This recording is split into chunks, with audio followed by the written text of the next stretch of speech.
Ladies and gentlemen, the following segment of the podcast is presented exclusively by the Heritage Foundation. For 52 years, Heritage has fought tirelessly for America's founding principles and advancing conservative public policies. Much more than a think tank, Heritage is a conservative policy powerhouse, fighting for the everyday American to advance common sense policies and dismantle the D.C. bureaucracy. Our founding fathers gave us an extraordinary system of government, and the Heritage Foundation is dedicated to defending the heritage and carrying on their legacy for future generations. So get involved by completing their national survey on President Trump's agenda by visiting heritage.org/Levin. That's heritage.org/Levin. Paid for by the Great Heritage Foundation. He's here. He's here. Now, broadcasting from the underground command post, deep in the bowels of a hidden bunker, somewhere under the brick and steel of a nondescript building, we've once again made contact with our leader, Mark Levin.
Mark Levin here. Our number, 877-381-3811.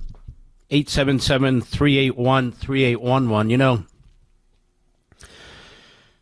we don't have the specifics, but I'm sitting here thinking of the president's suggestion, not really a plan yet, that people could effectively purchase citizenship with a $5 million payment, if I have that correct. Now, in some countries, you can actually do this. There's countries in the Caribbean where you can do that. They do pretty well. And we get the usual Marxist class warfare arguments. Well, what about the poor? Well, what about them? We got a zillion programs for poor people, for refugees, and on and on and on. Well, all millionaires aren't nice. That's right, they aren't. In fact, I can think of a few billionaires who aren't nice. But they'd still have to be vetted. Doesn't say you purchase it and then you can just waltz into the country. No. You'd still have conditions precedent. That is, you'd have to pass the vetting process. So I'm thinking to myself, what is wrong with this exactly? We have people coming in, using our resources. They are a net drag on the economy. They're a net drag on our hospitals, law enforcement, our schools. And the left seems to be perfectly happy with that. I'm not perfectly happy with that.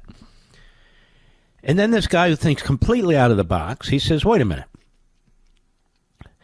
What about some of their millionaires and billionaires? You want to come? You want to be a citizen?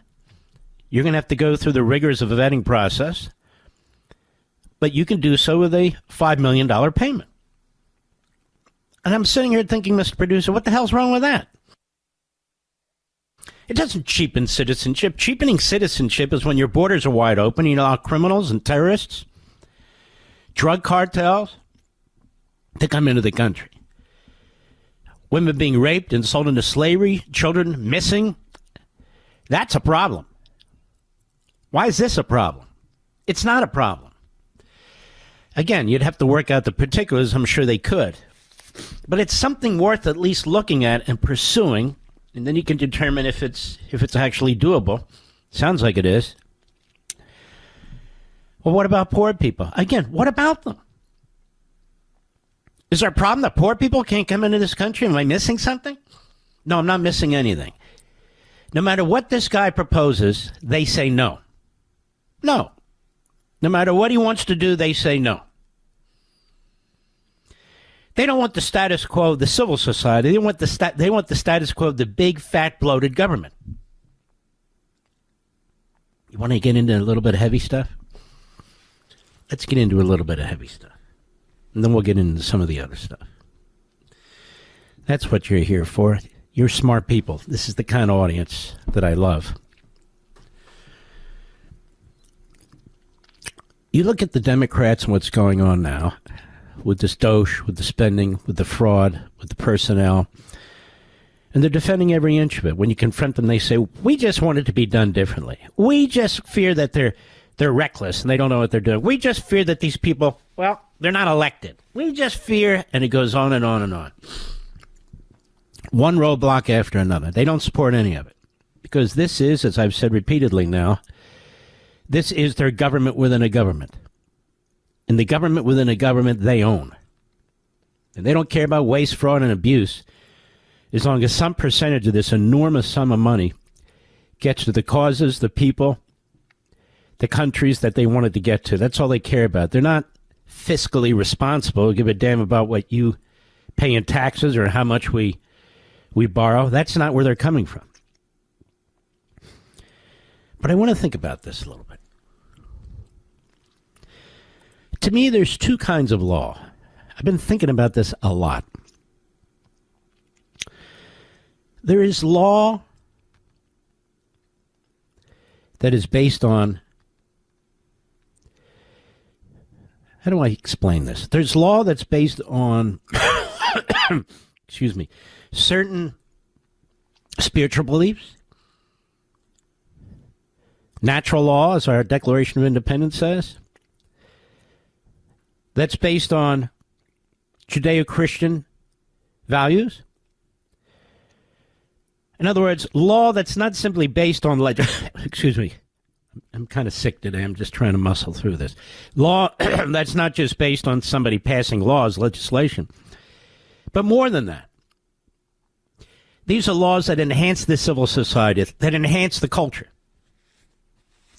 that strengthen the country, that strengthen the family. All those things we believe in that are related to tradition and custom.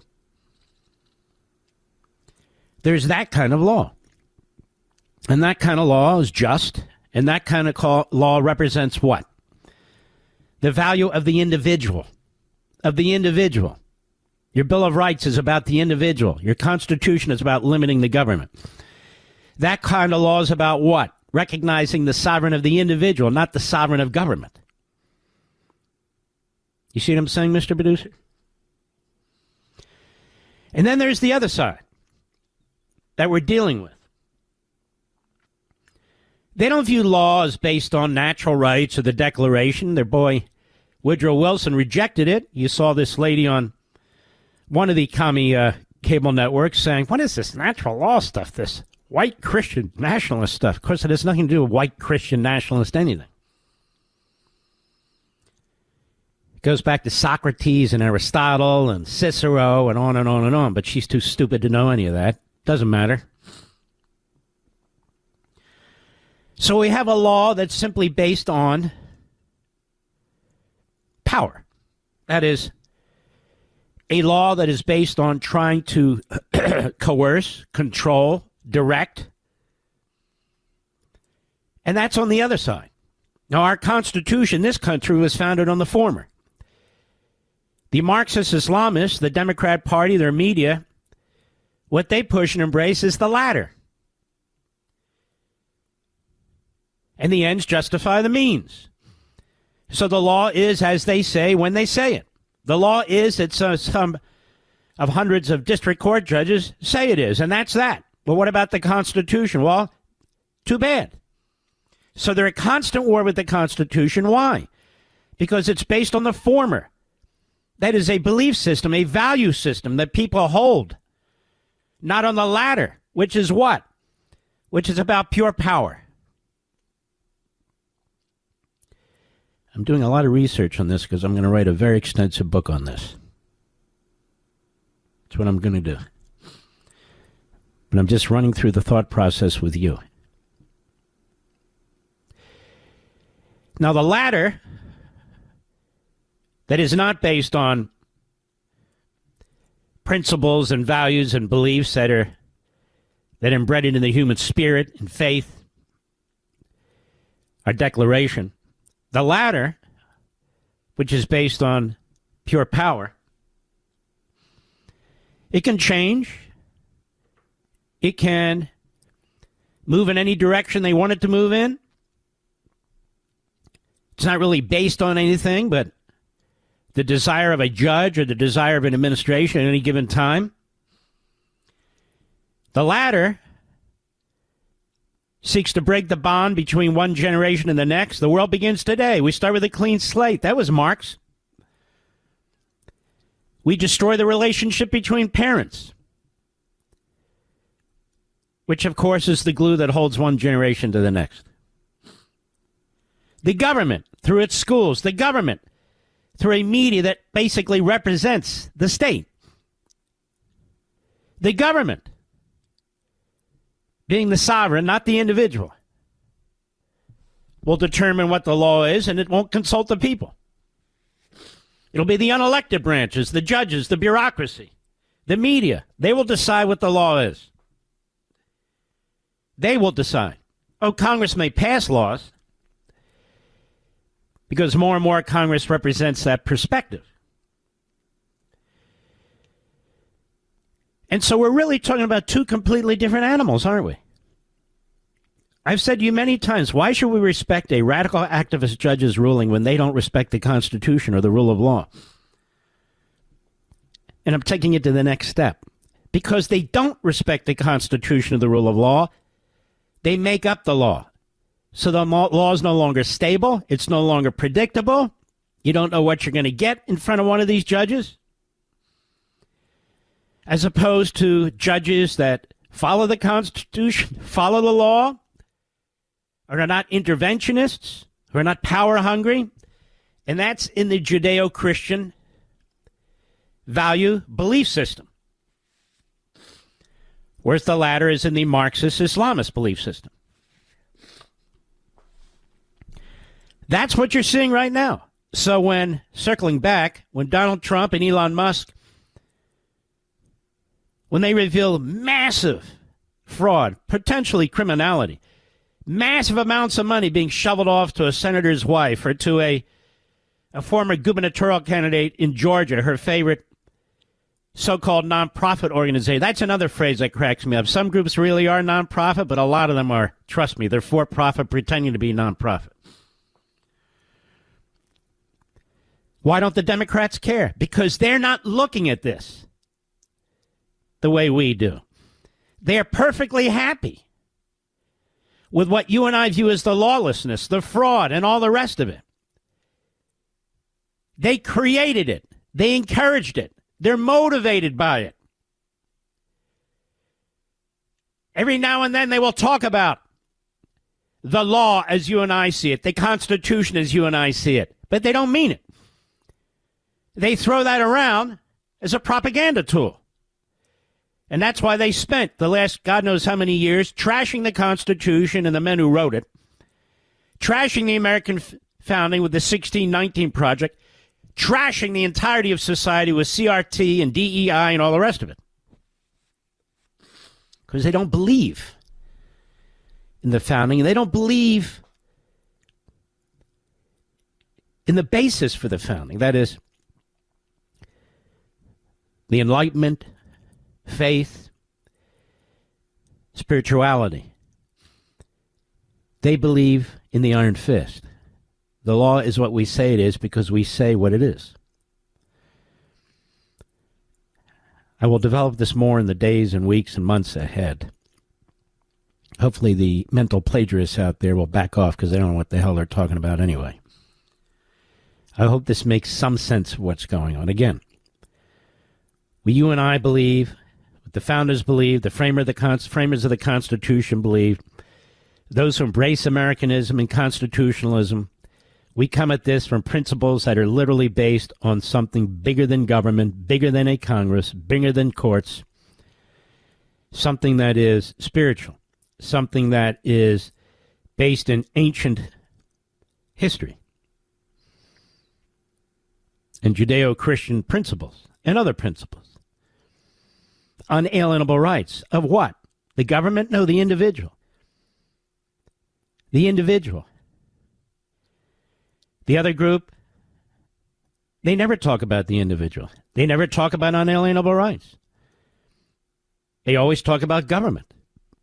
And they always talk about, to the extent they talk about rights in individuals, they talk about rights in individuals being vetted through the government. Which groups get what individuals get what, why they should get whatever they get. It's a totally different mindset. It's the mindset, really, of tyranny, of unstable and unpredictable laws, as opposed to the mindset of freedom and individualism, which is our mindset, which is why we have a Constitution, which is why we have a Bill of Rights, which is why we oppose the centralization of government, this massive bureaucracy that doesn't represent us, that in fact undermines representative government, which is why we support federalism. That is, the federal government exercises the powers the Constitution gives it, and when it comes to the government, other than that, the states have control. They don't believe any of that. I'll be right back. Mark Levin.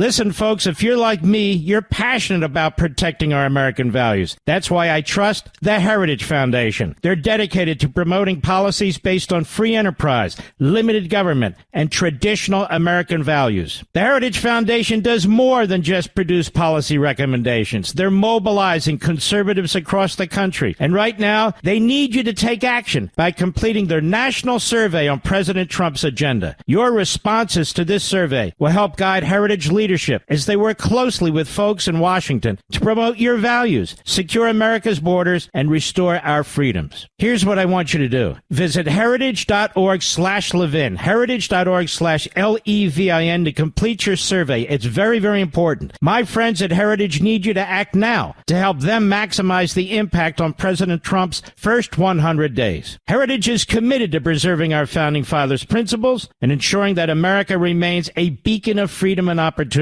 So I know you won't sit on the sidelines. You'll get involved, please, today, and make your voice heard. Visit heritage.org/Levin. That's heritage.org/Levin. Please complete your survey today. That's heritage.org/Levin, paid for by the Great Heritage Foundation.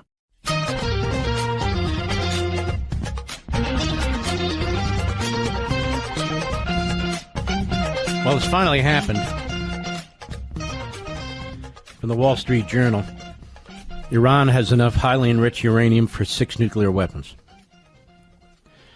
Vienna, Iran has sharply increased its stockpile of highly enriched uranium in recent weeks, according to confidential United Nations reports. So this is even the UN. As Tehran amasses a critical raw material for atomic weapons. The increase in Iran's holdings of uranium enriched to 60% or nearly weapons grade would be enough to produce 6 nuclear weapons. And Iran is not producing enough fissile material. Some say fissile, some say fizzle, tomato. In a month for 1 nuclear weapon, according to the report, which was reviewed by the Wall Street Journal. Tehran's strides come as the country has indicated an openness to negotiating with the U.S. This is what they do. These are head fakes. This is what they do. No more negotiation. It's my advice. It's enough. That's enough. On limits to its nuclear ambitions. So we have to accept the fact that it has nuclear weapons, they're saying. The Trump administration has said it would return to policy of maximum pressure on Iran, but the President Trump also wants to negotiate a nuclear deal. Well, here's the nuclear deal. Take out their nukes. That's been the consistent position of President Trump when he was in office, when he was out of office, now he's back in office. And so the rubber's hitting the road right now. Right now. Tehran's strides come as the country has indicated an openness to negotiating. Really. Tehran has amassed around 275 kilograms of 60% highly enriched uranium as of February 8th. I'll be right back. Folks, I need to talk to you about something crucial to the future of America. Our friends at the Heritage Foundation are on the front lines fighting for our conservative values. Heritage is dedicated to promoting policies that will help bolster our economy, protect our borders, and uphold the rule of law. They're working tirelessly to defend our Constitution and the principles that make America exceptional. To help accomplish this, they need you to complete their national survey on President Trump's agenda today. So you can participate in this survey by going to heritage.org/Levin. That's heritage.org/Levin. Your responses are crucial to this survey, and they'll provide Heritage leadership with crucial feedback as they work closely with the folks in Washington to promote your values, secure America's borders, and restore our freedoms. By completing this very important survey today, you're standing up for the values that have made this country great. And my friends at Heritage need you to act now to maximize their impact on President Trump's first 100 days. So please don't wait. Our future depends on you. Together, we can make a difference, and future generations inherit a nation that is free, prosperous, and strong. So please, right now, visit heritage.org/Levin, heritage.org/Levin, complete your survey, and join the fight for America's future. That's heritage.org/Levin, paid for by the Great Heritage Foundation.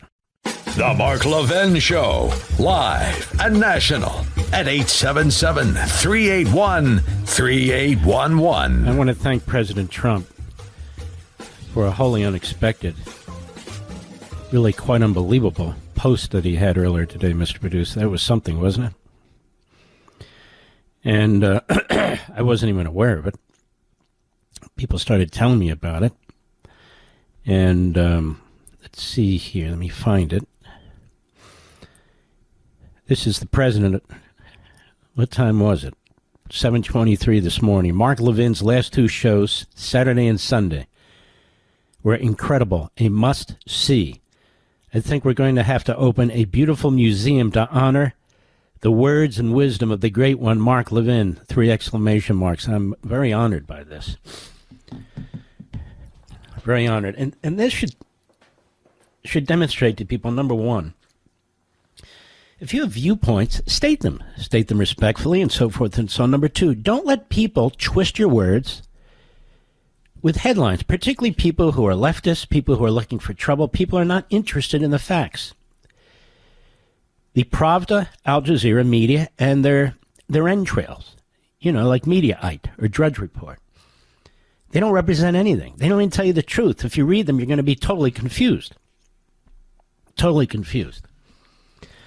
And so we appreciate that from the president, and very much. Now, I want to prove this point when I'm talking to you about really two separate ideas of what law should be. One is legitimate, I might add, and one is illegitimate. One seeks to expand the rights of liberty and preserve individual sovereignty. The other seeks to steal from it and transfer sovereignty from the individual to the government. In the end, justifies the means approach. And here's Jerry Nadler at a hearing today, which will underscore that he's of the second school. Cut 8, go. Trump administration and what it's done presents us, in my opinion, with the greatest challenge to the Constitution of the United States since 1861, when there was absolute nullification and rebellion. And this is very interesting to me, since I've been talking about nullification now for quite a while. The Democrats have never mentioned nullification. The leftists have never mentioned nullification. They are in the middle of a nullification Confederate-like program when it comes to so-called sanctuary cities and states. The whole point of a sanctuary city and state is to disobey federal immigration law. And in our Constitution, the federal government has plenary power in that regard. So that's nullification. And so, again, they take words, they take arguments, they take the Constitution itself, having turned it inside out, and then they project onto their opponents what it is that they're doing. Now, this is typical Marxist, fascist, Islamist, autocratic technique. You accuse the people who you seek to defeat, who you seek to squash, with what it is that you're doing. So now it's nullification to try and slash government spending, to try and get government personnel under control, to try and root out fraud, to try and save Social Security by eliminating $50 to $100 billion a year in graft. That's now nullification. That's now an attempt to destroy Social Security. That's now a violation of separation of powers, even though it all occurs within the executive branch. You see my point? Go ahead. With the Trump administration, they're disobeying the laws. Which laws are they disobeying? Which ones?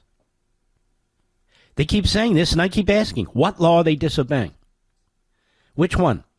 That they're not allowed to look at personnel records to see who actually is working and what they're doing? That they're not allowed to look at data to see if the money that's being expended is being expended the way it's supposed to be expended? What law are they violating? Rejiggering the bureaucracy, moving some of the alphabet soup around? What law does that violate? Offering federal employees severance? What law does that violate? I'm going right through the list. So what laws are they talking about exactly? None. But it doesn't matter, you see. Not only are these people disinterested in the Constitution while they wave it around, you've heard them talk about it in highly negative ways. So not only are they disinterested in the Constitution, they seek to eviscerate the Constitution. And that's what this government within the government is all about, quite frankly. This government within the government has no constitutional basis whatsoever. You won't find it in the Constitution. Fraud has no justification, whether Congress passes a spending bill or not. If it leads to fraud, that doesn't mean fraud continues. If it leads to waste and abuse, that doesn't mean waste and abuse continues.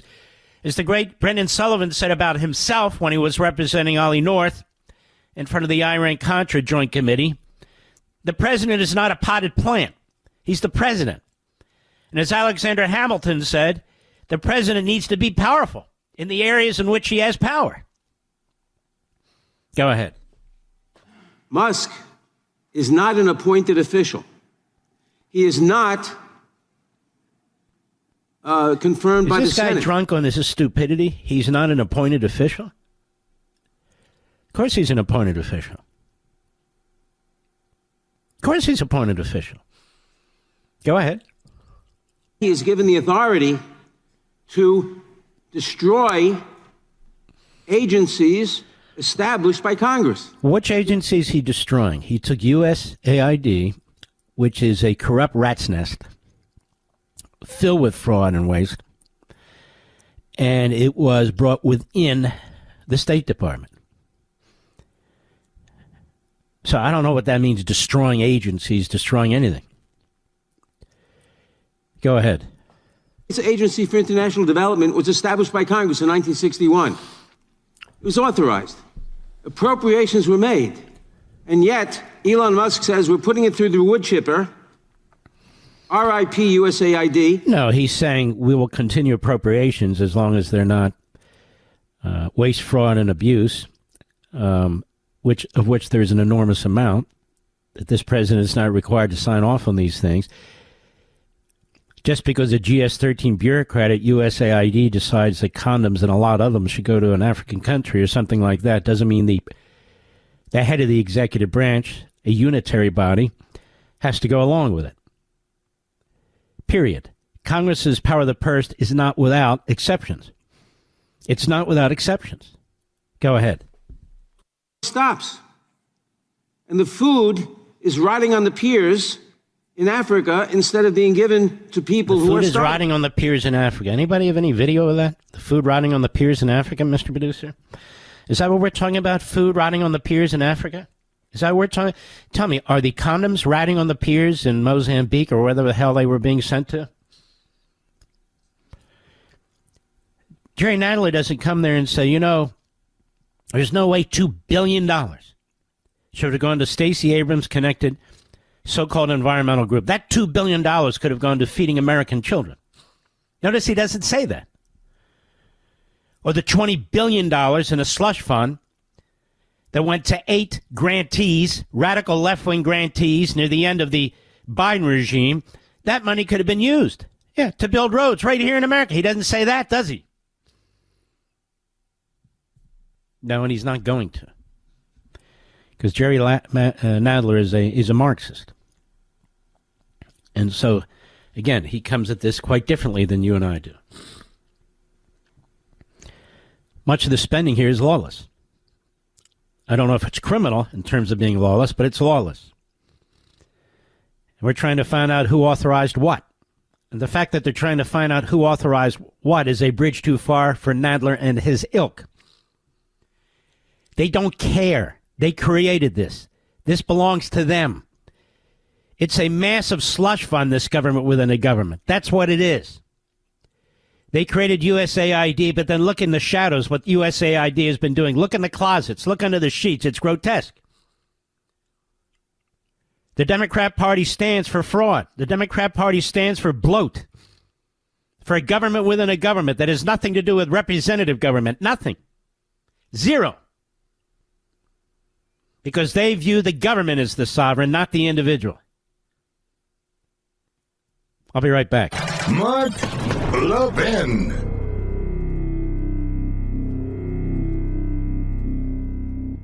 Listen, folks, if you're like me, you're passionate about protecting our American values. That's why I trust the Heritage Foundation. They're dedicated to promoting policies based on free enterprise, limited government, and traditional American values. The Heritage Foundation does more than just produce policy recommendations. They're mobilizing conservatives across the country. And right now, they need you to take action by completing their national survey on President Trump's agenda. Your responses to this survey will help guide Heritage leaders as they work closely with folks in Washington to promote your values, secure America's borders, and restore our freedoms. Here's what I want you to do. Visit heritage.org/Levin, heritage.org/LEVIN to complete your survey. It's very, very important. My friends at Heritage need you to act now to help them maximize the impact on President Trump's first 100 days. Heritage is committed to preserving our Founding Fathers' principles and ensuring that America remains a beacon of freedom and opportunity. So I know you won't sit on the sidelines. You'll get involved, please, today, and make your voice heard. Visit heritage.org/Levin. That's heritage.org/LEVIN. Please complete your survey today. That's heritage.org/LEVIN, paid for by the Great Heritage Foundation.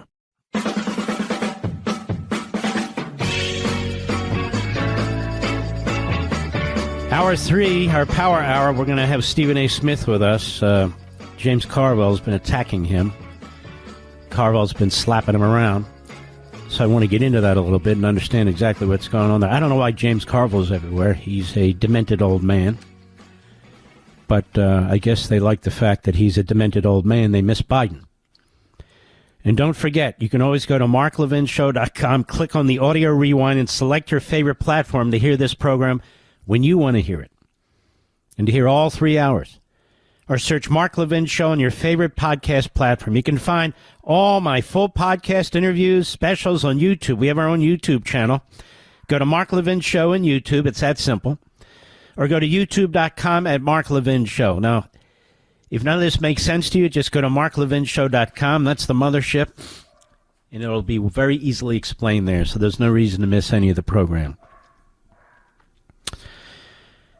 Well, Yarden Biba was the father of Kafir, the little 9-month-old baby, and Ariel, the 4-year-old little boy, and his wife, Shiri.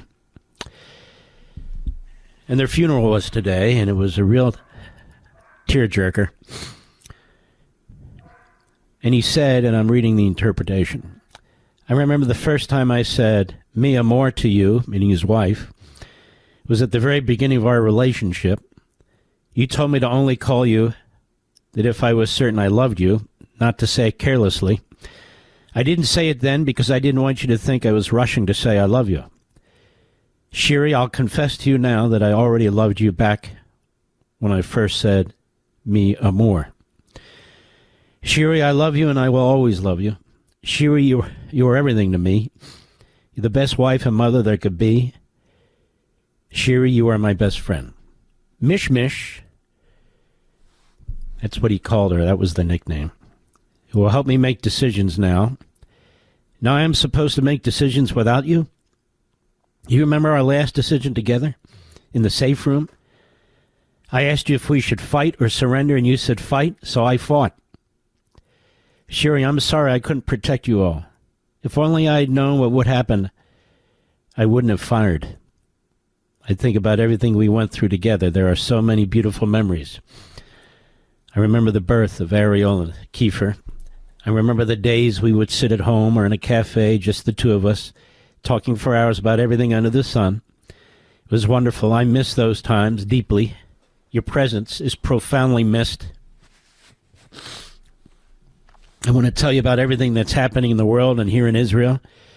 Shiri, everyone knows and loves us. You can't imagine how surreal all this madness is. Shiri, people tell me they'll always be by my side, but they're not you. So please stay close to me and don't go far. Shiri, this is the closest I've been to you since October 7th. And I can't kiss or hug you, and it's breaking me. It's breaking me. Shiri, please watch over me. Protect me from bad decisions.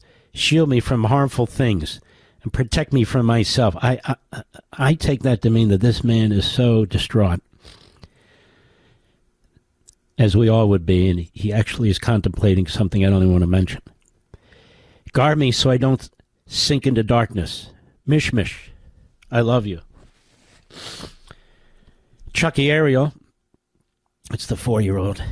You made me a father. You transformed us into a family. You taught me what truly matters in life and about responsibility. The day you were born, I matured instantly because of you. You taught me so much about myself, and I want to thank you. So thank you, my beloved. Ariel, I hope you're not angry with me for failing to protect you properly, for not being there for you. I hope you know I thought about you every day, every minute. I hope you're enjoying paradise. I'm sure you're making all the angels laugh with your silly jokes and impressions. I hope there are plenty of butterflies for you to watch, just like you did during our picnics. Chucky, be careful when you climb down from your cloud not to step on Tony. Teach Kafir all your impressions. Make everyone laugh up there. Ariel, I love you. The most in the world, always in the world, just as you used to tell us. Pupa Kefir, the 9-month-old. I didn't think our family could be more perfect, and then you came and made it even more perfect.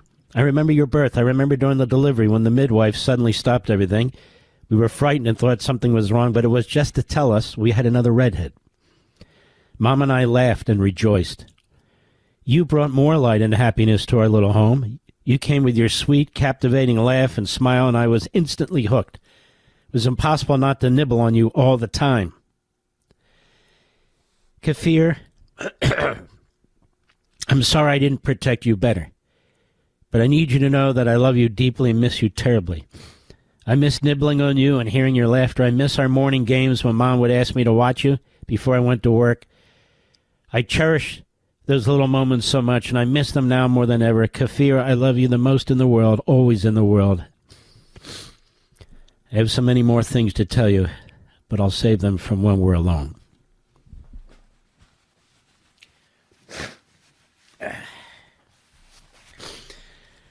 It's a man who will be suffering eternally. You don't get over something like this, and the brutality of the murders is just unspeakable. So let me ask you a question. You think a two-state solution would fix this? It's such an abomination, even for people to be talking about such stupid things. These people need to be eradicated. They do this to children. Eradicated.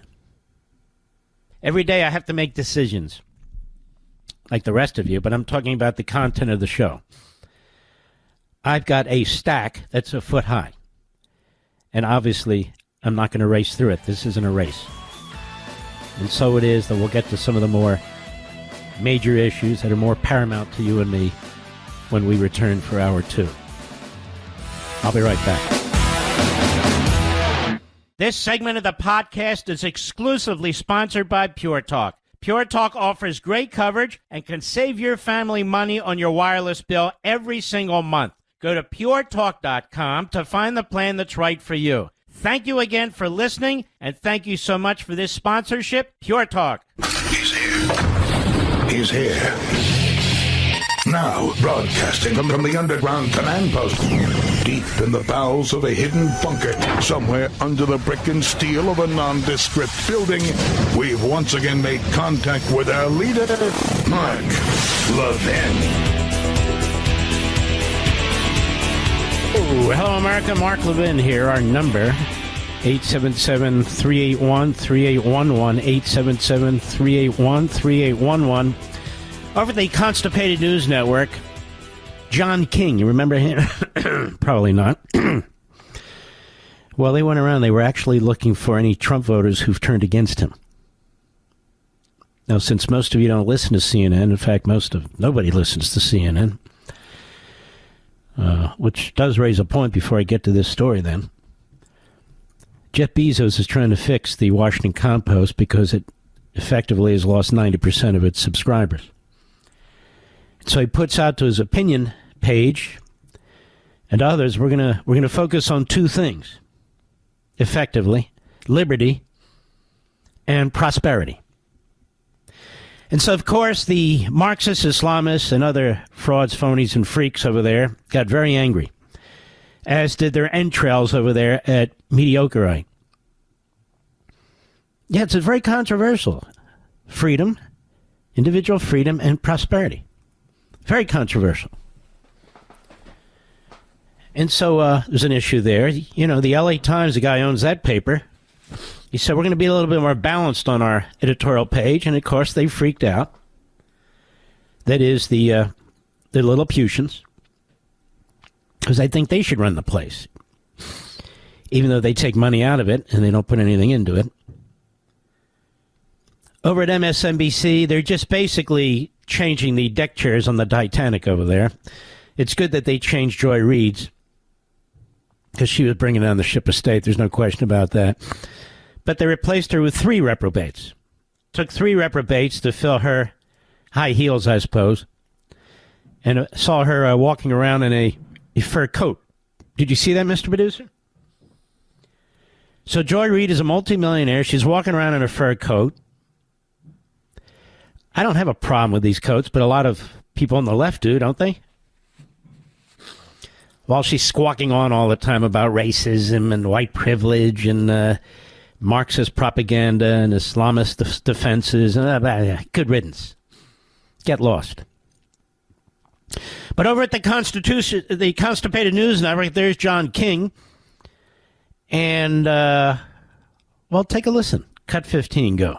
It's too early to tell how history will record the early days of Donald Trump's second term. No, this is a moron. It's too early to tell how history will record the early days of Donald Trump. Yes, it's not time for history. But I can tell you, it's going to be remarkable. This man, what he's done, how he became president again, what he's gone through. It is history before your eyes. So we don't need Kayla Tausch or Touche or whatever the hell it is. Tell us what it's too early for, what it's not too early for. She's part of the problem. Go ahead. Some of his supporters. CNN's John King traveled to Colorado's 8th congressional district to talk to 4 Trump voters about the president's first month back in office. Doesn't that sound like a vacation? Why did you have to go to Colorado for, Mr. Producer?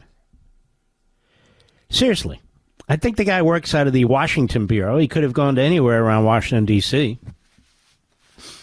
Or, if you want to go a little further, could have gone to Pennsylvania or West Virginia or something like that. But no. He went to Colorado on a junket, I suppose. Go ahead. Trump, I really don't like him as a person. I think he's arrogant, kind of a jerk, but... A blue-collar rural guy in one of the nation's most competitive congressional districts. A 3-time Trump voter who calls the president unfocused and arrogant. But Democrats should hold the celebration. But if you had a do-over tomorrow and you had to pick again between Trump and Harris, what would you do? I would still do Trump. So a conservative independent, is that fair? Very conservative independent, yes. So would Esmeralda Ramirez-Rey. She smiles when asked about Trump's frenetic first month. I voted for that. I love it. What did you vote for? I voted for a president that was going to put America first. I voted for a president that was going to secure our borders. And I voted for a president that was going to make sure that we were respected throughout the world. And I believe I'm getting that. So even though I support Trump, I don't believe that he's the end-all, be-all savior of humanity. Nobody is. Like Hayes, Todd Waffle says Trump can be arrogant and pompous. But like Ramirez-Ray, he's a fan of the early pace. I like him going full speed.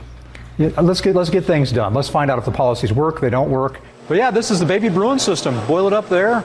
Waffle started Satire Brewing 7 years ago. Business is good, and he constantly debates expanding. But a plan to boost sales by adding canning machines is on hold because of Trump tariffs on aluminum. When you fly enough, you understand, buckle your seatbelt, turbulence ahead. Waffle's approach is a trademark of many Trump voters. Accept the things that make you cringe to get the things you want, like a better economy and a stronger border. Trump's going to say what he's going to say. And yeah, some of it's going to be exaggerated, some are not going to be true. But at the end of the day, I think you got to, sift through all that. Is he going to get things done? Is he going to get the country moving the right way? Let go right in front of your eyes. Just like that.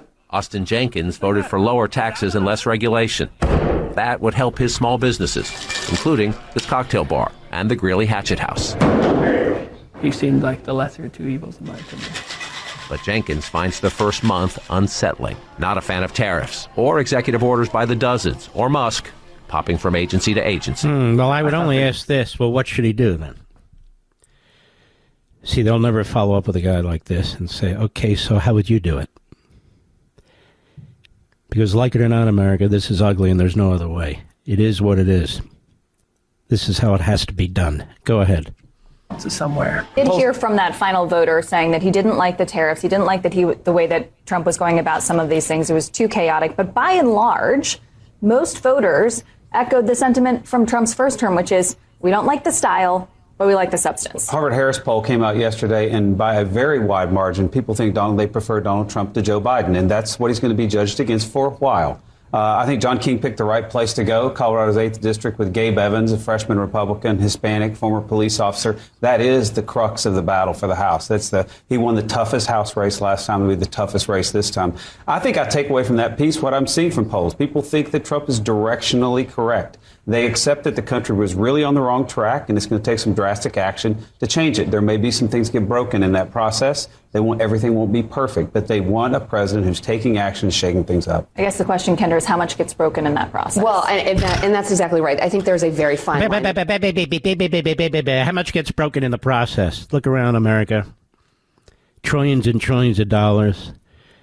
This government within the government, we didn't even understand the full extent of it. Millions of government employees, 10 million government contractors. They've barely even touched the surface, but they're working hard to get to it. How much gets broken? What does that mean, how much gets broken?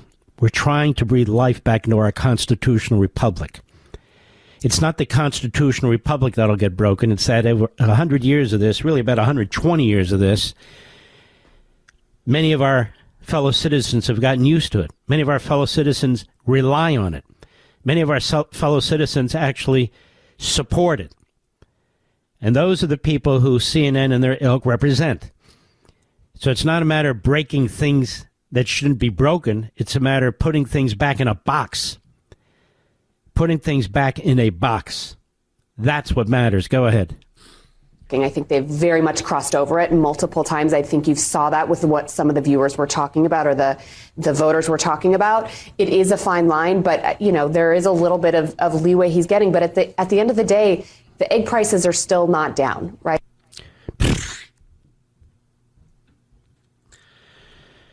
Guy's been in there, 5 weeks, Mr. Producer? The egg prices are still not down. They never even talked about egg prices when Biden and his regime were in office. Now, folks, you want to know why the egg prices aren't down? Because they had to slaughter millions of chickens because there was a virus that took off among the chicken populations on these chicken farms. So they had to slaughter millions, literally millions of chickens. That's why the price of eggs are up. So what is Donald Trump supposed to do? And, of course, the Constipated News Network is not going to tell you about that. He hasn't even gotten his program instituted yet. Excuse me. And they talk about inflation and the economy. Well, the Republicans, thank God, 218 to 216, passed a budget that had the Trump priorities in it. And hopefully the Senate will get off its ass and pass the same thing and get these things done. That's why it was so crucial. That's why we talked about them getting it through. The various tax cuts and regulations under control and securing the border and building up the military, these are Trump's priorities. Again, they haven't even been instituted yet. But all of a sudden, the Democrats and their media, they're in a hurry. They're in a hurry. Egg prices. That's on Trump. No, it's not on Trump. It's not even on Biden. That is what it is. So they'll keep talking about egg prices because they're part of the propaganda mill, the propaganda operation. They are, after all, the American media, and that's what they do. I'll be right back. Mark Levin.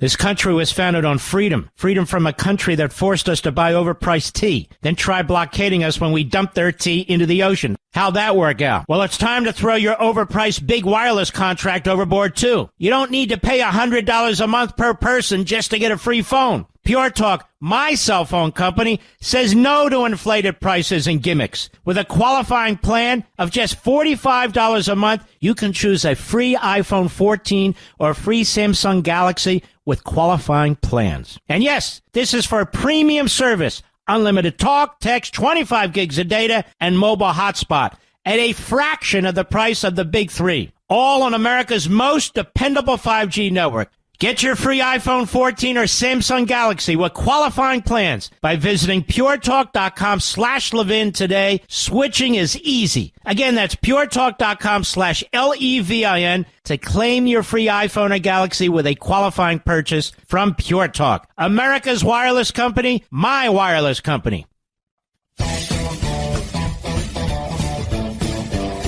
Don't forget our friend Stephen A. Smith, Power Hour, Hour 3. Talk about this battle with Carville. And get into that a little bit. It's really, Carville's a nut. Remember April Ryan, a so-called reporter? She's on MSNBC, a so-called news site. It's not. On the Doge firings. Oops, tried to get that cough button. Sneezing to the truth. Well, this is worth a listen. Because you see, she says that many people have died in plane crashes since Trump took over. There's no correlation of any kind. None whatsoever. None. Yet the Secretary of Transportation say we haven't cut frontline FAA personnel. We haven't moved people out of towers. We haven't done any of that. But it doesn't matter because April Ryan is a propagandist. And they want to plant things in people's heads like the Republicans are cutting Medicaid. Or the Republicans are cutting the FAA. They're cutting the bone and not the fat. Which happens to be a lie, of course. But they don't care. Cut 7, go. Will they tell him the truth about how these departments are impacted? Let's just look at the Department of Transportation. How many people have died? How many near misses that we've had? Mm-hmm. There are fatal accidents since this administration has taken. So it's the same people. Are you saying more of them need to be fired and replaced with more competent people? No, she's not, of course. Just another opportunity to attack. This is why this is not really a free press. This is why it's a propaganda operation. And, of course, this is totally loathsome. She takes an issue like this and immediately politicizes it. Go ahead. Then look at the health department. There are diseases The health department? What do you mean the health department? You mean HHS? What do you mean the health department? Go ahead. That the CDC, the health department employees have been muzzled about. They can't talk. Will the truth be laid on the table? Like what? What are you talking about? What is she talking about, Rich? I don't know what the hell she's talking about. She doesn't know what the hell she's talking about, but she's on MSNBC. She doesn't need to know what the hell she's talking about. There's diseases out here that the CDC, the health department employees have been muzzled about? You mean they can't leak the information? What in the hell are they talking about? Nothing. Go ahead. Or will it be, you're great and this is working? We just have to see what happens. Yeah, and you're doing a great job reporting on it, isn't she, ladies and gentlemen? No, she's a disgrace. They're all disgraces. And I would answer with Elon Musk at the cabinet meeting today. And you see, the point he's about to make is something that the Democrats simply, they cannot answer. The only thing they'll say is, well, raise taxes on the billionaires. That won't even come close to making a small dent in this debt. That's how big it is. Cut 6, go. The overall goal here with the Doge team is to help address the enormous deficit. We simply cannot sustain as a country $2 trillion deficits. The interest rates, just the interest on the national debt, now exceeds the Defense Department spending. We spend a lot on the Defense Department, but we're spending like over $1 trillion on interest. If this continues, the country will become de facto bankrupt. It's not an optional thing, it is an essential thing. That's the reason I'm here. And taking a lot of flack, and getting a lot of death threats, by the way. I'm gonna like stack them up, you know. But if we don't do this, America will go bankrupt. That's why it has to be done. And I'm confident at this point, knock on wood, you know, knock on my wooden head, there's got a lot of wood up there, that we can actually find $1 trillion in savings. That would be roughly 15% of the $7 trillion budget. And obviously that can only be done with the support of everyone in this room. And I'd like to thank everyone for your support. Thank you very much. This can only be done with your support. So it's really, Doge is a support function for the president and for the agencies and departments to help achieve those savings and to effectively find 15% in reduction in fraud and waste. And we bring the receipts. So people say, like, well, is this real? Just go to doge.gov. We line item by line item, we specify each item. So, and I should say, we will make mistakes. We won't be perfect, but when we make a mistake, we'll fix it very quickly. So, for example, with USAID, one of the things we accidentally canceled very briefly was Ebola, Ebola prevention. I think we all want Ebola prevention. So we restored the Ebola prevention immediately, and there was no interruption. But we do need to move quickly if we're to achieve a $1 trillion deficit reduction in financial year 2026. It requires saving $4 billion per day, every day, from now through the end of September. But we can do it, and we will do it. And they don't want you to do it. The media doesn't want you to do it. You know, the media was talking about, look how big the debt is. Donald Trump had some responsibility for that, you know, and they go on, and here's Donald Trump trying to do something about it, and they just throw up these bizarre arguments and so forth and so on. Is the GOP cutting your Social Security and Medicare? They ask over PJ Media. Paula Bolliard. Think back to 2012. Tea Party was roaring across the country, she writes. Americans were carrying around pocket constitutions and demanding spending cuts. Speaker of the House Paul Ryan was touting the GOP path to prosperity. The Democrats pounced. A left-wing group, the Agenda Project Action Fund, aired an ad showing a character representing Ryan pushing Grandma off the cliff. The left wailed and writhed, claiming that Republicans were trying to end Medicare as we know it and destroy Social Security. Fast forward 15 years. Democrats are at it again, claiming falsely the House's 2025 budget resolution will end entitlements. A left-wing group called Social Security Works has been at the forefront of the fear-mongering, claiming on X the GOP budget would cut out Social Security, Medicare, and Medicaid. The group created to elect leaders who will expand Social Security, Medicare, and Medicaid posted this nonsense over the weekend. Nor is it slashing Medicare. They're not slashing Medicare or Medicaid benefits. Here's what the budget reconciliation does. Provides tax relief for working families, reverses the Biden-Harris administration's whole of government assault on energy, reins in reckless spending that lit the fuse to inflation, gives Trump-Vance administration critical resources they need to secure our border and strengthen our military. That's effectively what it does. I'll be right back. This country was founded on freedom. Freedom from a country that forced us to buy overpriced tea, then try blockading us when we dumped their tea into the ocean. How'd that work out? Well, it's time to throw your overpriced big wireless contract overboard, too. You don't need to pay $100 a month per person just to get a free phone. Pure Talk my cell phone company, says no to inflated prices and gimmicks. With a qualifying plan of just $45 a month, you can choose a free iPhone 14 or a free Samsung Galaxy with qualifying plans. And yes, this is for premium service. Unlimited talk, text, 25 gigs of data, and mobile hotspot at a fraction of the price of the big three. All on America's most dependable 5G network. Get your free iPhone 14 or Samsung Galaxy with qualifying plans by visiting puretalk.com/Levin today. Switching is easy. Again, that's puretalk.com/LEVIN to claim your free iPhone or Galaxy with a qualifying purchase from Pure Talk. America's wireless company, my wireless company. If you want to talk to Mark, we have two numbers for you to call. For regular Americans, call 877-381-3811. For liberals, call 877-381-3811. John Stuart Mill, about 160 some years ago, wrote a book called On Liberty. It's the favorite of libertarians, but we can all learn a lot from this book. What's liberty? These are very important questions because they relate to these debates over spending and taxing and deficits, size of the government, who's responsible for what, what's liberty? And yet this word is never used in any of these debates, certainly not by the left, because they don't care about liberty. They care about control and coercion.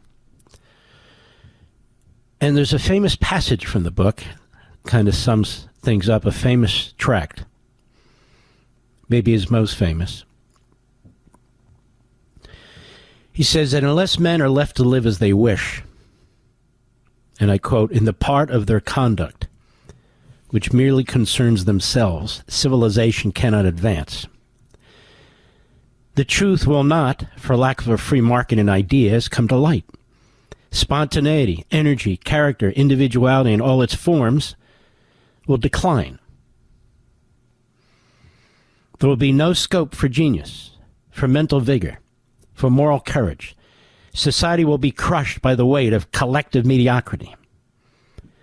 Whatever is rich, diversified, and animating will be crushed by the weight of custom, by men's constant tendency to conformity, which breeds only withered capacities, pinched and hidebound, cramped and dwarfed human beings. Pagan self-assertion is as worthy as self-denial. All errors which a man is likely to commit against advice and warning are far outweighed by the evil of allowing others to constrain him to what they deem to be his good. Liberty consists in the preservation of an area within which human personality is to have the fullest possible play. Unless a man can pursue ends because they are his ends, make acts of choice which, even if they lead to disaster, are nevertheless left by him as his acts. The pursuit of goals which are, at any rate for him, absolute, in that they are not means to other ends, but that alone which makes all other acts worth doing, which gives his life such value as it has in his own eyes. In short, enough political space to allow him not to suffocate, nor to survive on condition of being an instrument of other people's wishes. That is liberty, as it has been conceived by liberals of the modern world from the days of Aramis to our own. Constant and Mill are its noblest and most convincing advocates. Mill in particular. What do you think of that? Makes a lot of sense? Alexis de Tocqueville talked about this as being the circle of sovereignty, the circle of liberty around the individual. Now, the Democrats never talk about this except when it comes to abortion, and certainly not when it comes to the baby, because they don't believe it's a life, so that baby has no circle of liberty and it has no demand on life. But putting that aside, do the Democrats recognize this circle of liberty? They certainly do not, unless it's for some perverse reason. Then they will enlist it as part of their argument. But in terms of them, their coercion, their demand for conformity, their demand that we all march in line in one direction or another. They don't view liberty this way. They never talk about individual free will. If there's a problem, it's because it's the wrong government or the wrong people in government. You need to have Democrats and radical ideologues in government. You need to have endless resources, even though humans don't produce endless resources. And if their government fails, they defend it and they protect it, as you see right now. And if it fails even more, then they'll replace it with something else, but along the same lines. And if it continues to fail, then they'll just blame the leaders. Communism was great. It's just that Stalin was wrong. The Democrat Party's great. It's just that Biden, ultimately, they'll say, had dementia. Any excuse for who they are and what they are. Any excuse. I want you to remember something. This is important. There's not necessarily any connection between self-government and liberty. What? Now, obviously, self-government is the most likely government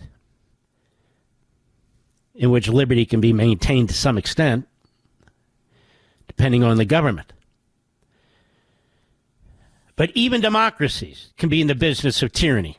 Even legislatures can be in the business of tyranny. Jefferson spoke of that.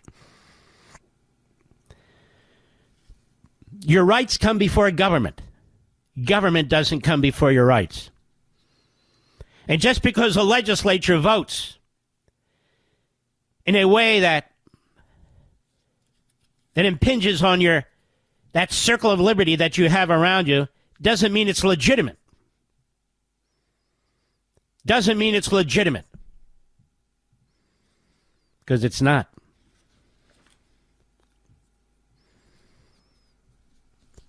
Our fellow human beings, if you look through history, if you even look in our own country,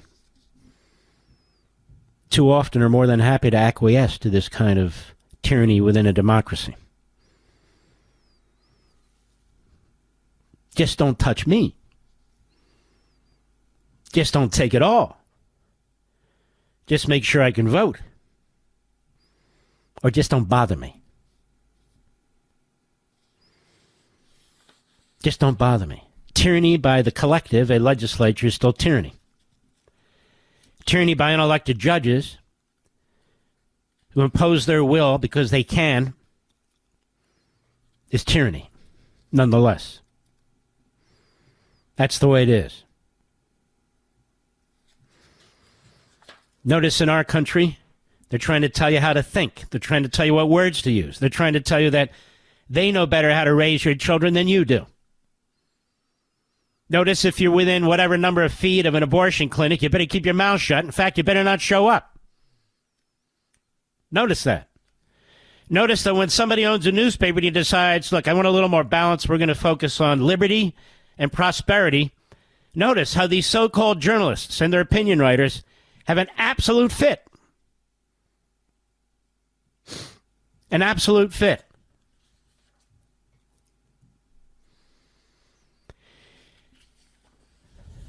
The type of society that the Democrats and their ideologues want is not compatible with the Constitution. It is not compatible with a free people. It is not compatible with any form of republic. It's not compatible with us.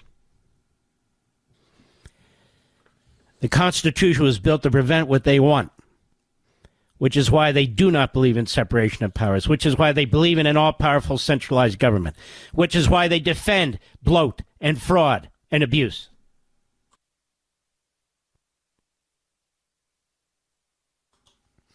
Freedom is not a priority, unless that freedom, as Rousseau and Hegel and Marx and others since have said, is a perverse freedom, which isn't really freedom at all. It's a form of liberty where you can only realize self-actualization of yourself through government, through the sovereign government, through your contribution to the many, to the community, for the better interests of the whole.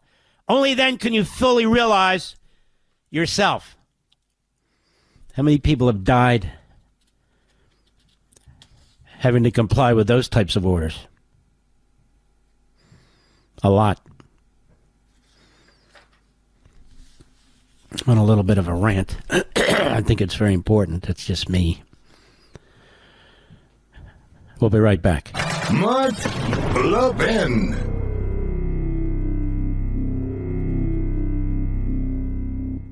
This country was founded on freedom. Freedom from a country that forced us to buy overpriced tea, then try blockading us when we dumped their tea into the ocean. How'd that work out? Well, it's time to throw your overpriced big wireless contract overboard, too. You don't need to pay $100 a month per person just to get a free phone. Pure Talk, my cell phone company, says no to inflated prices and gimmicks. With a qualifying plan of just $45 a month, you can choose a free iPhone 14 or a free Samsung Galaxy with qualifying plans. And yes, this is for a premium service. Unlimited talk, text, 25 gigs of data, and mobile hotspot at a fraction of the price of the big three. All on America's most dependable 5G network.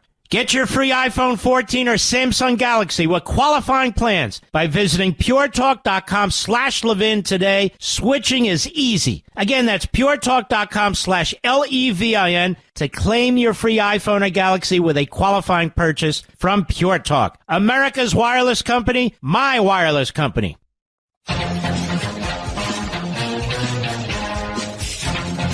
See, when you and I think and speak, you don't need to necessarily know it in a cognitive way, you just know it.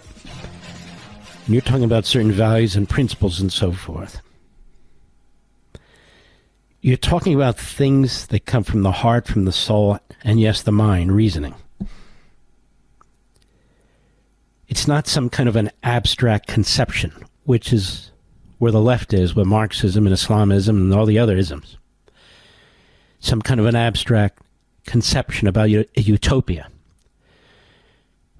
with experts and masterminds, rejiggering society, changing human nature. We've seen this in many forms. It always winds up in, if not genocide, something close to it. It certainly doesn't promote individuality or freedom. It destroys it. This is what the Democrats stand for, their media and so forth. These abstract conceptions about what the rational life should be, according to them. And then they seek to impose it. And so, your belief system, your values, which do not come from man, and they do not come from a collective of men, they come from another place. Faith, belief in God, even instinctively,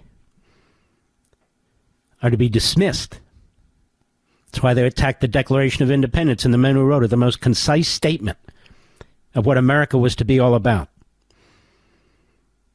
That's why they attack it.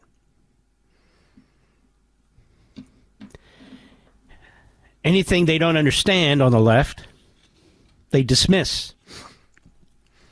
This is also why, in the more radical and aggressive forms, it tries to eliminate faith. And by that, I mean faith that has worked its way through the Enlightenment and so forth and so on, because you can have faith and then believe in these principles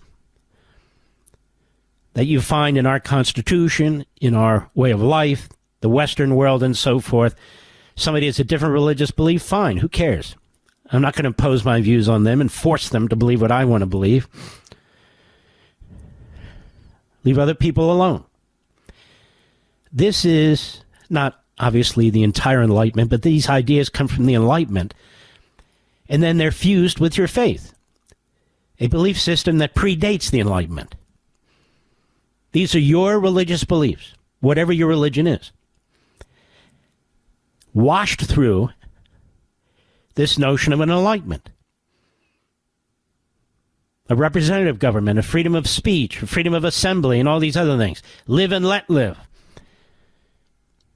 It's very, very important. You will not find that in the Middle East with most of the imams and others who practice the Muslim faith. You will find it here in the United States with some groups like Zuhdi Jasser, who is a fantastic man, and others who've been fighting for this, that the faith needs to go through this whole notion of an enlightenment.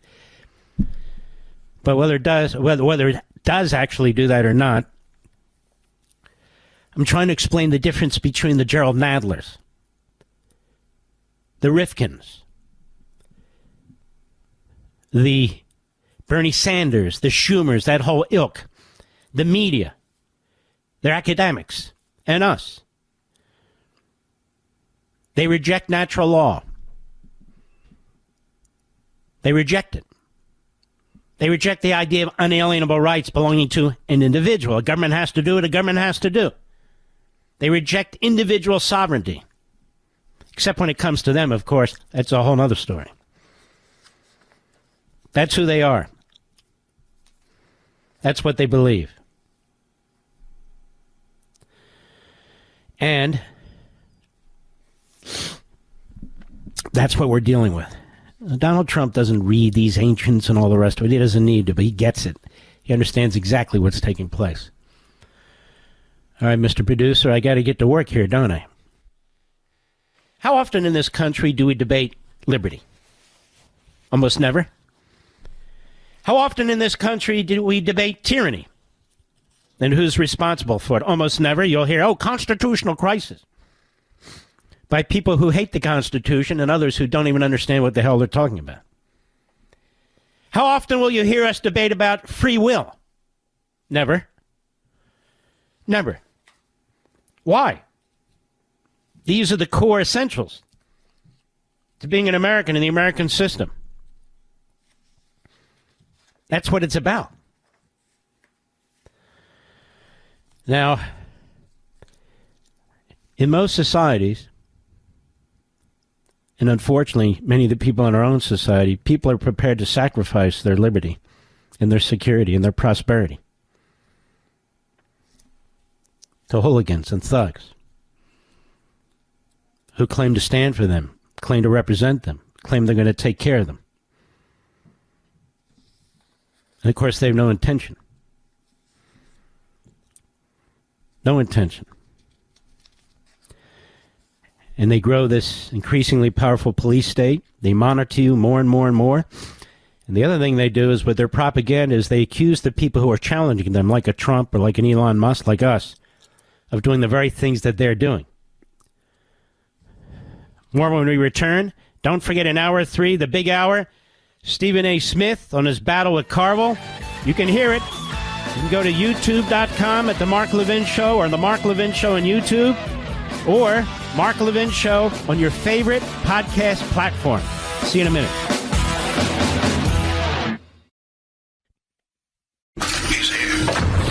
He's here. Now, broadcasting from the underground command post, deep in the bowels of a hidden bunker, somewhere under the brick and steel of a nondescript building, we've once again made contact with our leader, Mark Levin. Hello, America. Mark Levin here. Our number, 877-381-3811. 877-381-3811. This is unbelievable. Over at Right Scoop. He likes this guy, Scott Jennings. Who the hell is Scott Jennings, Mr. Producer? He's on CNN. Well, what's his background? McConnell? He was a McConnell guy. He was a Bush guy. Now, I'm glad that he's apparently not any longer. But I just never heard of him before. I'm not trying to be rude. I just haven't. I'm not a big CNN guy. But he seems to be plastered on there a lot. A U.S. attorney will be investigating a transition team member for Joe Biden and a former ICE employee after Doge exposed, ready this, a seemingly fraudulent contract resulting in hundreds of millions.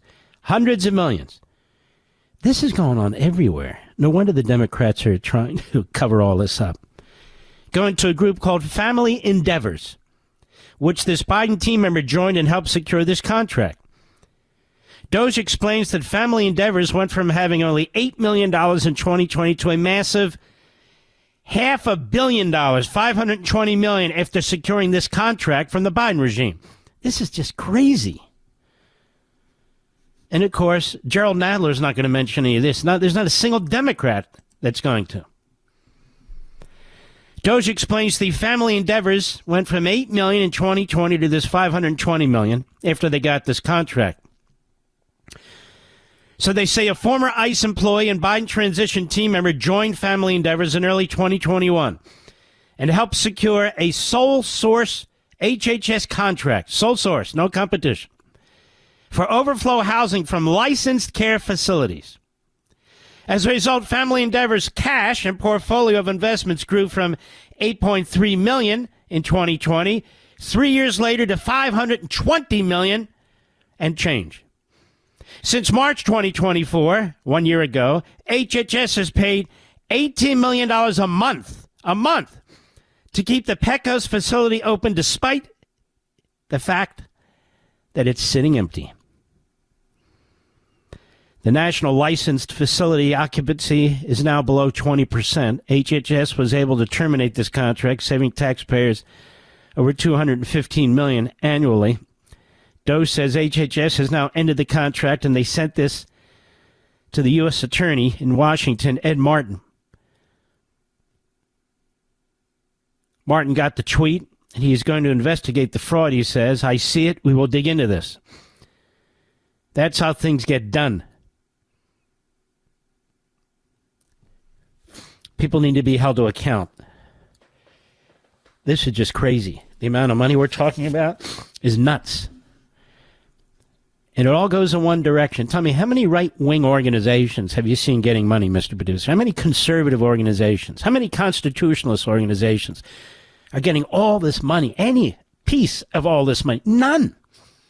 You know, if they were, the media would be right there. See this? See this? None. It's crazy. Then we have Eric Swalwell. Eric Swalwell.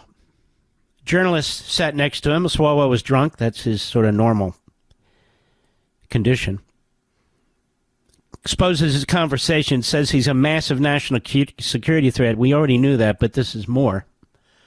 You know, he sits on the House Intelligence Committee. What cut is this, Mr. Producer? The journalist speaking. Let's go to cut 9. Go. So, Congressman, you referred to Elon Musk as a fascist at some point and alluded to him being a national security threat. Do you see that more of a national security threat, you sleeping with a Chinese spy, than transparency in the federal government? What are your thoughts on that? What are your thoughts on that? What's Fang Fang think of that? What are you doing? I mean, what's fascistic about exposing government corruption? I mean, I know you're just at dinner now with a bunch of lobbyists. You know, they're buying you a bunch of booze, and you know that's awfully nice. I know you were talking about, maybe finding somebody else because you only like to people that are 10s. I just heard that one too. So, what do you think about that? Do you want to comment on any of it? You know, for once in his life, Swalwell's not talking. I wonder why. Go ahead. Security threat, but you sleeping with a Chinese spy is not. Is that correct? You don't want to comment on that at all? Looks like guilty as charged. Mm-hmm. Well, there you have it. Oh, we've got more. We've got Janet Morgua, president of Unidosis, formerly the National Council of La Raza. Now, the National Council of La Raza is a radical left-wing enterprise. She's at a Congressional Hispanic Caucus conference today. Let's listen to her pearls of wisdom. Cut 11, go. We've received from this administration chaos, cruelty, and an unconstitutional abuse of power. And how have you received chaos, cruelty, and unconstitutional abuse? How? Such a liar. Go ahead. For example, a baseless and woefully short-sighted attack on diversity, equity, and inclusion. I'm sorry, DEI is racist, okay? And it's racist to the people it claims to help. And I can prove it to you. If you accuse somebody of being a DEI hire, we were told that's the equivalent of the N-word. Well, then why would you want to be a DEI hire? And why would you want to promote the DEI if it's the equivalent of the N-word? I have a great idea. Martin Luther King was right. Colorblind society, you choose people based on merit. You don't discriminate against other human beings. You don't do it. Now, if you look at sports, they don't do it. They don't have DEI on the basketball court. They don't have DEI on the football field. They don't have DEI in a baseball stadium. They don't have DEI in a hockey rink. They don't have DEI on the soccer field. No DEI there. Why is that? You're either great or you're gone. They don't much care where you come from, what language you speak, what color you are, who you make love to, or anything else. That's it. It's merit. Merit. In sports. What's wrong with that? Nothing. Go ahead. By people who have been devoted for years of service to our country are disrespected and dismissed simply because of who they are. No, they're not dismissed because of who they are. You're a liar. You're a liar. They're not dismissed because who they are, and they shouldn't be hired because of what they are. It's that simple. And yet, there you have the president of what is formerly National Council of La Raza, a radical left-wing group, saying you should hire based on ethnicity, religion, skin color, and 1,000 other things. That's true racism, in my view. That's bigotry, in my view. That's what it is. And so when people are, quote-unquote, DEI hires, and you pointed out, how is that the N-word? If they're DEI hires, and they want to be DEI hires, and the people hiring them want them to be DEI hires, and you say, hey, that's a DEI guy, why is that the N-word? I'm curious. It's not the N-word. It's that you got your job and not based on merit, based on something else. That's a fact. That's the policy. That's the ideology. That's what's being promoted. So when you call it out, there's something wrong with you. But there's nothing wrong with people who call it out. Period. Nothing at all. I'll be right back. Mark Levin.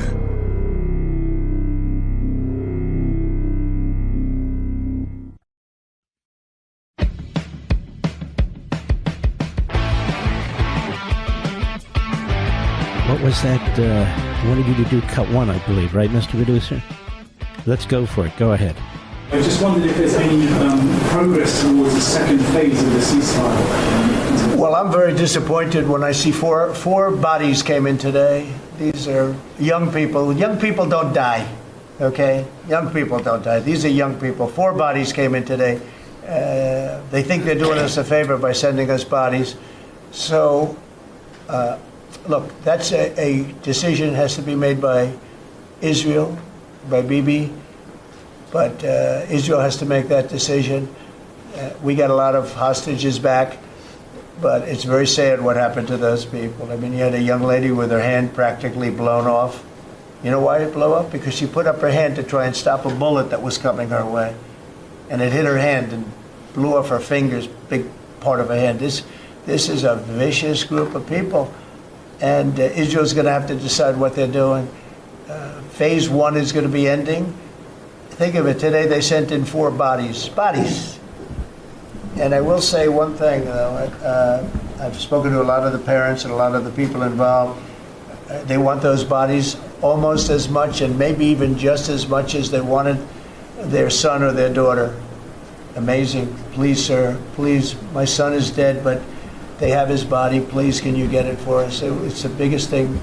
It's incredible, the level they want the bodies of these people. They're dead. And, you know, when I saw the ones that came in 2 weeks ago, they looked like they just got out of a concentration camp. Then the following week, a group came in and they weren't as bad, in as bad a shape. But Israel's going to have to make a decision. You're right, phase 1 and now phase 2 has started. And today we got some... You know, very, very. We knew they were dead, by the way. We knew that they were going to be bodies as opposed to people that were living. But it's a very sad situation. At some point, somebody's going to say, hey, we got to do something about this. Crazy. Absolutely crazy. I'm not sure about this one. Let's take a grab. Dennis, Massapequa Park, Long Island, the great WABC. Go right ahead. Mark, I want to congratulate you. I went to St. John's, the blue-collar Harvard, and I couldn't agree with J.D. Vance. So why are you congratulating me? You should be congratulating him. I'm congratulating you because you explained Socrates and Aristotle. I graduated #1 in philosophy from St. John's, the blue-collar Harvard. But at least Reagan had his back was John Paul II. Mm-hmm. Right now, the Holy Father is in his last agony. I'm praying for his soul, but not his socialism. And the best catechist of what the catechism teaches about just war, and my daughter's been in combat, and she's a 9/11 baby. But the best teacher has been Dershowitz. When Dershowitz explained that the opinion of Francis, and God rest, I hope he converts and apologizes, but not teaching the catechism correctly.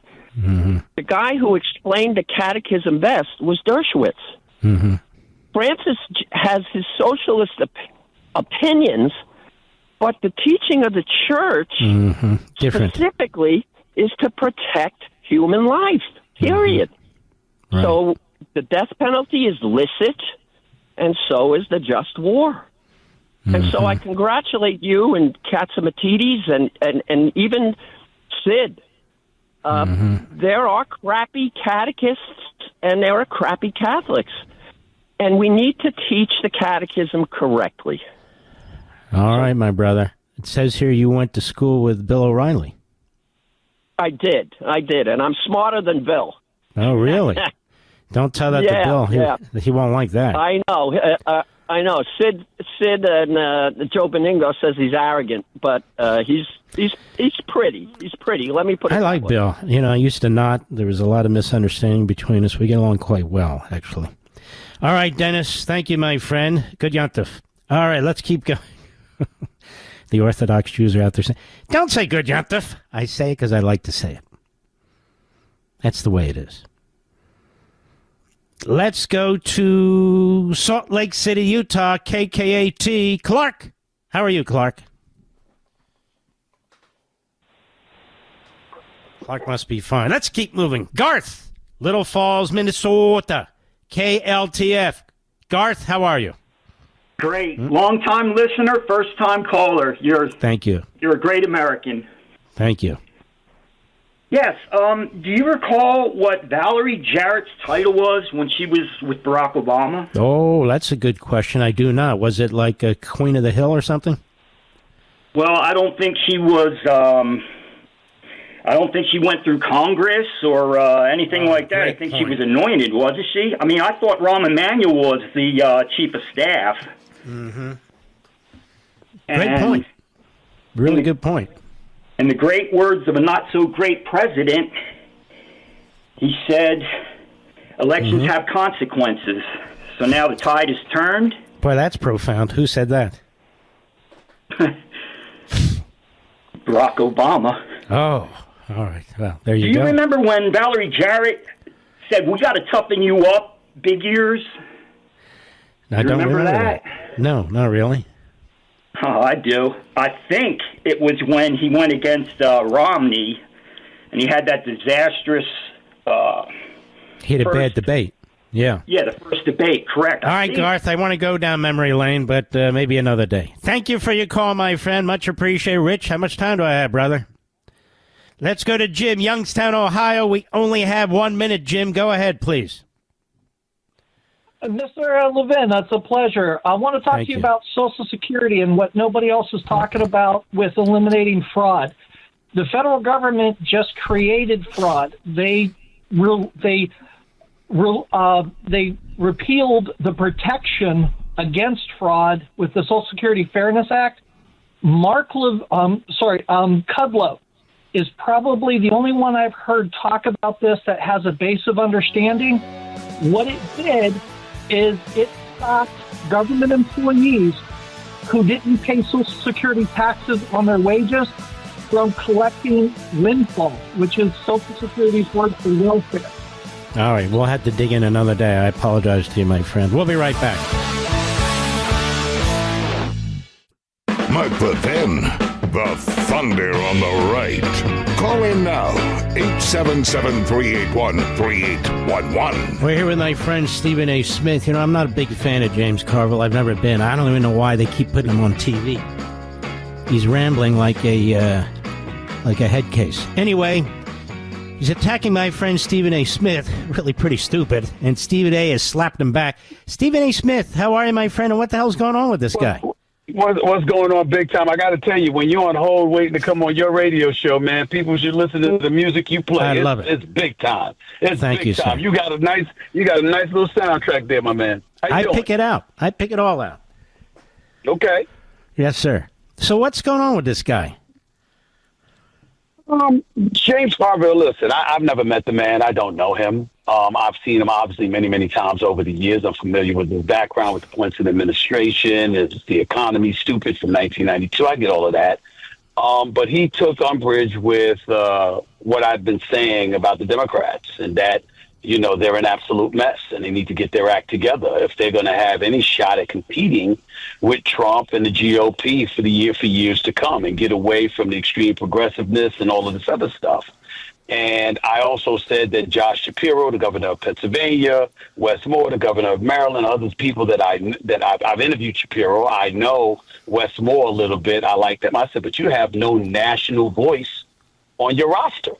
And he took high offense to that and, you know, went on social media cussing me out and acting up. And I just said, you know, with all due respect, I've said some of the things you've said yourself.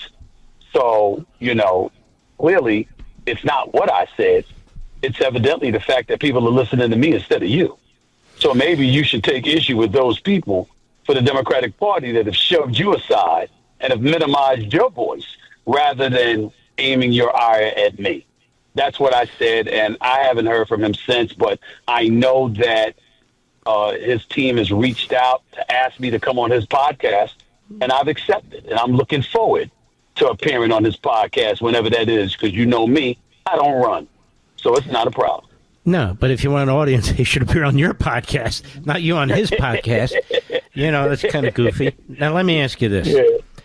Yes, this sir. guy was talking down to you, though, right? Because you're not a political hand. You're not one of these operators and everything. You're just a regular guy who's observing things and commenting. That's a little bit of a schmuck, don't you think? I thought it was excessive. I thought it was rude. I thought it was childish and belligerent. But in the same breath, I also was a bit compassionate from the standpoint that he thought I was saying there's no talent whatsoever in the Democratic Party. And I was saying there's no national voice. And so he misconstrued what I was saying. And I understand that. And I also understand that when you're 80 years of age and you've been around and in the game as long as he has, and your voice is not being listened to the degree that it once was, that can make you a bit acerbic at times. So I understand it, and I wasn't going to disrespect him, but I was letting him know I can anytime I want to. If you want to go that route, I'm not going to go that route. That's not my style, especially with somebody who's 80 years of age. But I wasn't going to back up either because I know that I didn't do anything wrong, and nor did I ever say to anybody that I'm some political aficionado. I would tell Mark Levin how I feel. What I wouldn't try to do is debate his facts. You know, I argue with Sean Hannity all the time, but it's out of fun. I know the man, that's his lane, that's your lane. To some degree, obviously, that's James Carville's lane. It's not mine, but it doesn't mean that I'm not a conscientious observer, an American citizen, a voter that looks at this country, that has a problem with the state of affairs that exists. As far as I'm concerned, you could talk about 77 million people voting for Donald Trump. In this particular instance, I think they voted against the Democratic Party because of how insane and utterly ridiculous they were leading up to this past election. But anyway you slice it, the man that's in the White House won the popular vote, the Electoral College vote, won more black votes, more Hispanic votes, more young voters. The Democrats got their ass kicked. And I think that it's hard for James Carville to accept, and that played a role in him coming at me the way that he did. Let me ask you a question. It may not be fair, but I'm curious about this. Sure. You have this this top show on ESPN. Really, in my view, you don't have to you carry that network. And I enjoy watching it whenever I can watch it. And I think it's actually a very intelligent show when I hear people going back and forth on sports. You really gather your stats. You really think about what time during the day or is the night before do you pick your subjects and you start getting prepared for all this? Because you guys seem really ready to roll. Well, we don't pick our subjects until around 7:30 in the morning for our morning meeting, but I'm preparing from the night before. I'm watching games, I'm reading, I'm sort of feeling the vibe. Remember, I've been a journalist for 30 years, and so I have an idea of what's percolating with the viewing public, or what would percolate with the viewing public in terms of subject matter and what have you. And so because of that, I also take into account, as the executive producer of the show, I take into account who I'm going to be on the air with. If I'm on the air with Shannon Sharp on a Monday or a Tuesday, that's going to be a different vibe than me with Mad Dog Russo on a Wednesday, me with a Dan Orlovsky on a Thursday, me with a Ryan Clark or Cam Newton or somebody on a Friday.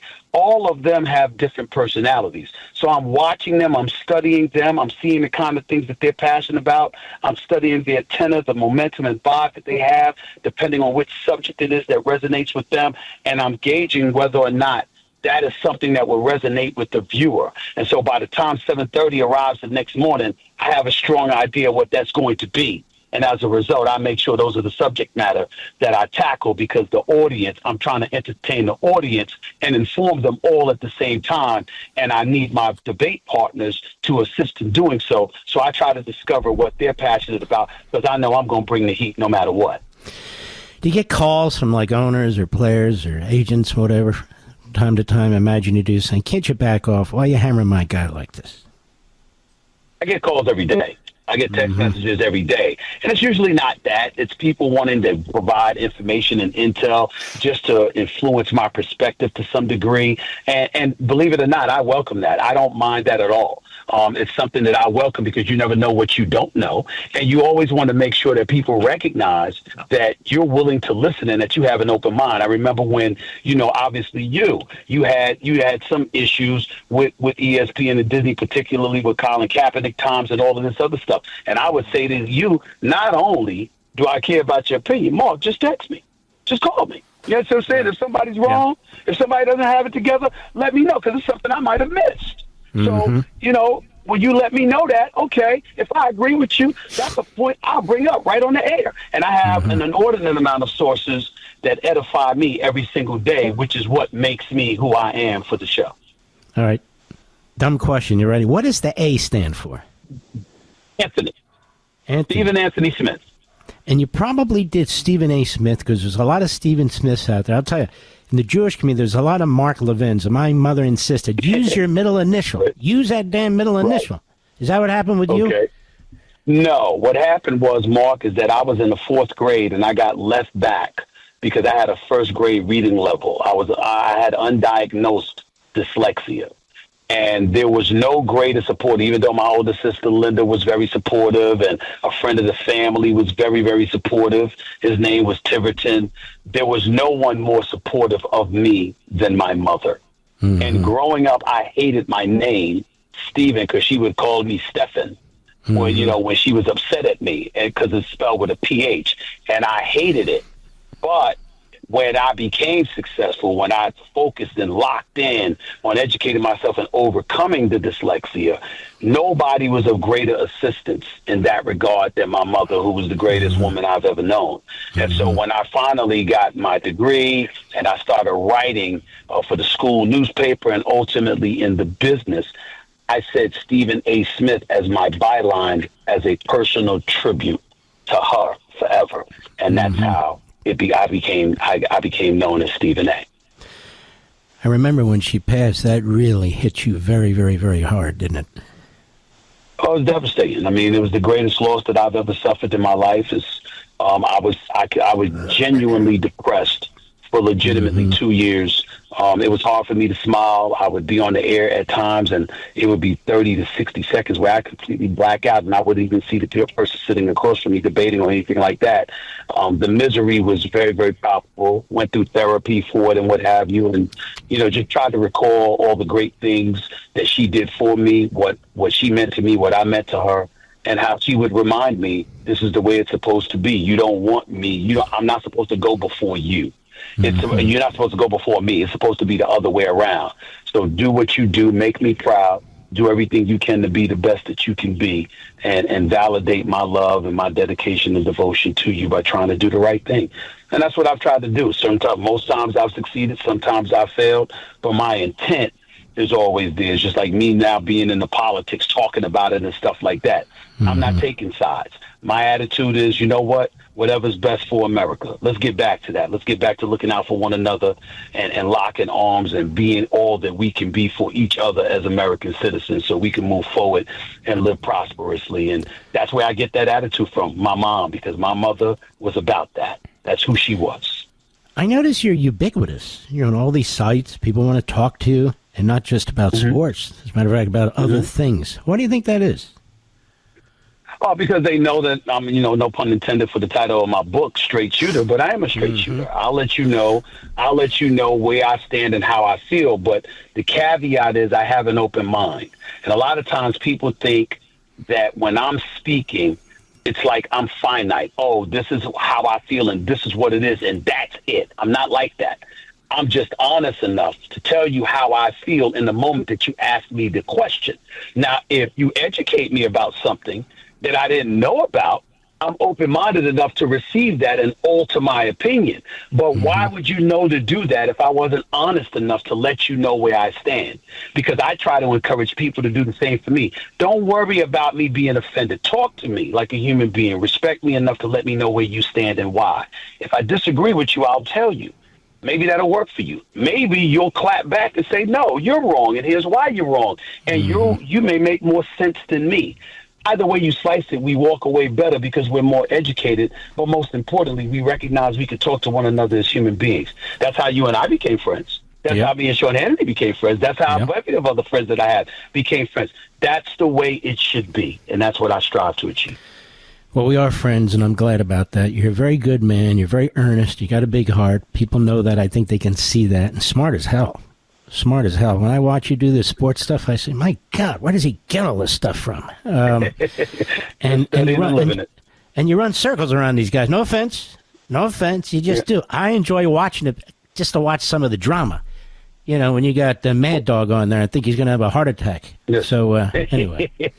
Yeah, well, I'm on the verge. For, it's not there yet, but I'm on the cusp of signing, a new deal, which means I'll be there for the next few years. And several friends said to me, you can't leave. He said, First Take is an institution. Everybody watches that in the morning time. You can't go anywhere. Otherwise, the show will go away. So stick around. So, that played a role in me, really, really thinking about it and wanting to sign. But, I'm still going to be doing other things other than just that. I can promise you that.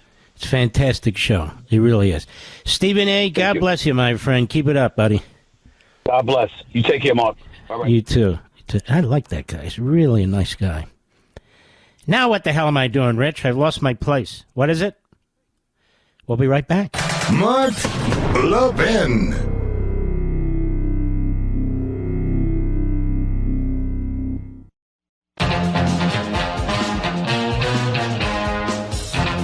Congratulations to Senator Tom Cotton. His book on China, 7 Things You're Not Supposed to Know About China, will debut number 1 on the nonfiction list on the New York Times. Congratulations. It's a great book, and many of you obviously have ordered it. Great book. Congratulations to Tom Cotton, number 1, and I'm sure the New York Times is very upset about it, which makes us doubly happy, Mr. Producer. All right, let's grab a few calls, shall we? I think we will. Let's go to Henry, Montrose, Colorado, the great KNZZ. Henry, go. Yeah. Yes, I just wanted to thank you for taking my call, and that all Colorado people don't, are against President Trump. There are 8 congressional districts, 4 Republican, 4 Democrat. There's 3 of them that are so Democrat you could pick a rock to run as a Democrat. Yeah, Denver and and Boulder. Yep. And, it's terrible. And I was a campaign chairman for Reagan in Texas in 1980. Mm-hmm. And you have a great show. And I was touched very much by the part you were playing about the man was talking about his wife and to his wife and 2 sons. And I really enjoyed that. It pulled at the heartstrings. The way they killed those little kids, it makes you want to rip their eyes out. It really does. Helpless little kids. You got to wonder what the 4-year-old was thinking. Where's mommy? Where's dad? I can't even stand thinking about it. Right. All right, Henry, thank you for your call. Let's go to Mark, Ridgewood, New Jersey. We love Ridgewood, New Jersey. In northern Jersey, very close to New York. How are you, Mark? Thank you, Mark. Fine, thank you. I just noticed something in the news, and it may be trivial, but I hear this, what I would call a telltale false Democrat premise that people don't seem to mention. They're always saying, well, what should be our message? And I listen to that and I say, what? I say, well, what do you believe? That should be your message. So the idea is, who could trust a message that had to be fabricated to win an election? That's a great point. So the idea is it's like parties and politicians are only vehicles to transport fabricated messages to win elections. Yeah. They're Decepticons. That's what I'll call them. That's what they are. They're deceitful. They know what they want to do. They know they want to bring down the society, top down, with their masterminds and their bloat and their taxes and their debts and all the rest. They really have an evil ideology. That's the modern Democrat Party. That's the truth. It's not the Democrat Party that I knew when I was growing up. It's something quite different. And I think you're right. This is a head fake. And so what do they stand for? What do they believe? They stand for and believe whatever they think they need to say. But they do know one thing, Mark. They know one thing. Just go on the attack all the time. Attack, character assassinate, smear, and fearmonger. That's who they are. Thank you for your call, my friend. We're out of time, America. We salute our armed forces, police officers, firefighters, emergency personnel, our truckers, the men and women in Ukraine. Looks like things may well work out, and soon. Our brothers and sisters in Israel, same with you. We have your back. And you, the red-blooded American Yanks, what would the world do without you? Not survive, I can tell you that. Thank you, and I'll see you tomorrow. God bless.